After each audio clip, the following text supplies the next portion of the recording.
ഇന്ന് ഒരു മാങ്ങ ഉപ്പിലിട്ടത് ഉണ്ടാക്കുന്നത് എങ്ങനെയാണെന്നാണ് കാണിക്കുന്നത്.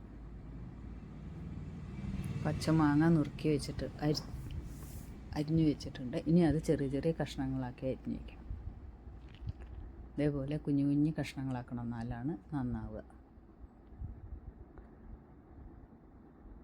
അങ്ങനെ അരിഞ്ഞു വെച്ച് അതിൽ പാകത്തിന് ഉപ്പിട്ട് വെക്കണം. ഉപ്പിട്ട് കുറച്ച് നേരം വെച്ചാലേ ഉള്ളൂ ഉപ്പ് മാങ്ങയിലേക്ക് പിടിക്കുകയും ചെയ്യും, കുറച്ച് വെള്ളം ഊറി വരികയും ചെയ്യും. ഇത് കുറച്ച് നേരം ഊറി വരാൻ വേണ്ടി അടച്ചു വയ്ക്കുക. ആ നേരം കൊണ്ട് നമുക്ക് ഇതിലേക്ക് വേണ്ടിയിട്ട് കുറച്ച് കാര്യങ്ങൾ വറുത്ത് പൊടിക്കേണ്ട അത് ചെയ്യാം. ഇതവിടെ അടച്ചു വയ്ക്കുക. കുറച്ച് ഉലുവ, ഒരു 2 സ്പൂൺ ഉലുവ, ചെറിയ സ്പൂണാണ്. അതൊന്ന് ചുവക്കെ വറുത്തെടുക്കണം. അത് കഴിഞ്ഞ് കുറച്ച് കടുക് വറുത്തെടുക്കണം. അതൊന്ന് പൊട്ടുന്ന പരുവത്തിൽ ഇറക്കി വയ്ക്കാം.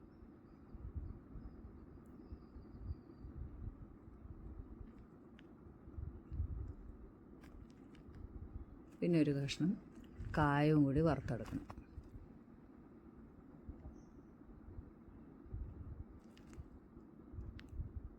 കായം വറുക്കുമ്പോൾ ലേശം എണ്ണയാക്കണം. മറ്റതൊക്കെ ഡ്രൈ റോസ്റ്റ് ചെയ്താൽ മതി. കായത്തിന് മാത്രം ലേശം എണ്ണയാക്കണം. എന്നിട്ട് അതൊന്ന് വറുത്തെടുത്തിട്ട് ഇത് തണുത്ത ശേഷം മിക്സിയിലിട്ടിട്ട് നമുക്കൊന്ന് പൊടിച്ചെടുക്കണം. നന്നായിട്ട് പൊടിച്ചെടുക്കണം, ഫൈൻ പൗഡർ ആവണം.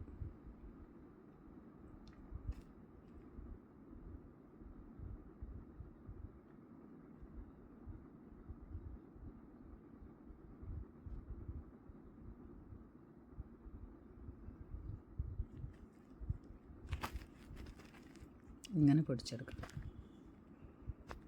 ഇനി മാങ്ങയിൽ നിന്ന് വെള്ളം വന്നിട്ടുണ്ടോ നോക്കാം. അതുണ്ടോ, വെള്ളമൊക്കെ വന്നിട്ടുണ്ട്. ആവശ്യത്തിന് വെള്ളമുണ്ട്. ഇനി പോരെങ്കിൽ നമുക്ക് തിളപ്പിച്ചാറിയ വെള്ളം ഒഴിക്കാൻ പാടുള്ളൂ, പച്ച വെള്ളം ഒഴിക്കരുത്, പെട്ടെന്ന് കേട് വന്ന് പോകും. ഒരു 3 സ്പൂൺ 4 സ്പൂണൊക്കെ ഇടുന്നുണ്ട്. ഞാൻ കാശ്മീരി മുളക് പൊടിയാണ് ഇടുന്നത്, അതുകൊണ്ടാണ് ധാരാളമായിട്ട് ഇടുന്നത്. പിന്നെ ഒരു 2 സ്പൂണോളം ഈ പൊടി ഉണ്ടായിരുന്നു, അതും ചേർത്തു. നന്നായിട്ടൊന്ന് ഇളക്കി യോജിപ്പിക്കുക. ഇനി പോരാൻ തോന്നുകയാണെങ്കിൽ നമുക്ക് ഈ തിളപ്പിച്ചാറിയ വെള്ളം ചേർക്കാം. ഞാൻ തിളപ്പിച്ച് വെച്ചിട്ടുണ്ടായിരുന്നു, ഞാൻ അതാണ് ചേർക്കണം കേട്ടോ. തിളപ്പിച്ച് ചൂടോടെ ചേർക്കാൻ പാടില്ല, ഈ കഷ്ണം വെന്ത് പോവും.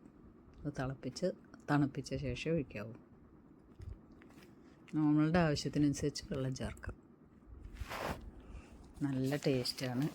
ദോശയ്ക്ക്, ചോറിന് എല്ലാം നന്നായിട്ടുണ്ടാവും. ഇതെല്ലാവരും ഒന്ന് ട്രൈ ചെയ്ത് നോക്കണേ, എളുപ്പമാണ് ഉണ്ടാക്കാൻ.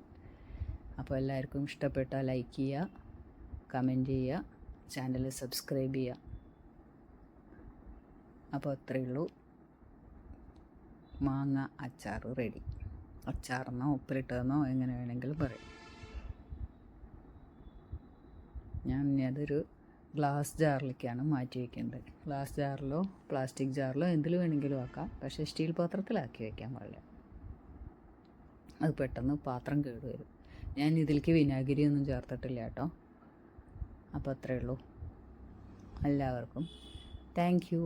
സബ്സ്ക്രൈബ് ചെയ്യാൻ മറക്കരുത്.